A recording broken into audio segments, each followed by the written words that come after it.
Oo nga eh. Kwento ka naman. Paano ba nagsimula? Ganito kasi yun eh. Eto na naman, galit na naman, nakakunot na naman ang kilay mo. Di ko na alam kung saan ko pa ilulugar itong sarili ko. Ayaw mo ako lumapit, ngunit ayaw mo rin naman ako lumayo. Di ko maintindihan kung bakit ba lagi ka na lang sa akin tinutoyo. Ano ba naman kasing dahilan mo? Bakit ba ang init ng ulo?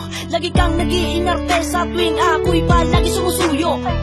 Laging tamang hinala, kahit mali na ang akala. Pero kahit na ganyan ka, di pa rin ako masasawang mahalin ka.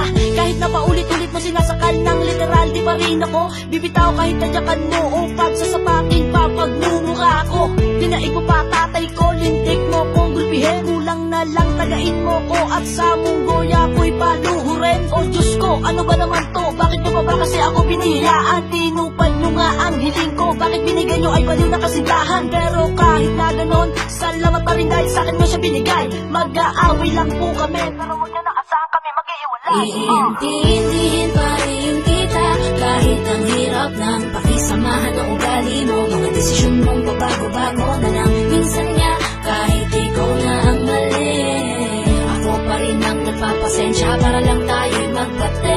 Kahit nga ako'y lagi mong inaaway, hindi sumagi sa isipan kong sa'yo'y humiwalay. Ito ang tatandaan mo, walang susuko mag-aaway ng Kahit na palagi ka na lamang galit na, hindi ko na alam kung anong dahilan mo. Madalas ka na nagsusungit at para bang araw-araw ay kabuwanan mo. Di kumpleto ang isang linggo nung wala ang pagtatalo dito mo ako si nanay. Bawat utos-utos pag hindi ko nasunod, dinaig mo pa si nanay. Talagang grabe ka, di ko na talaga alam.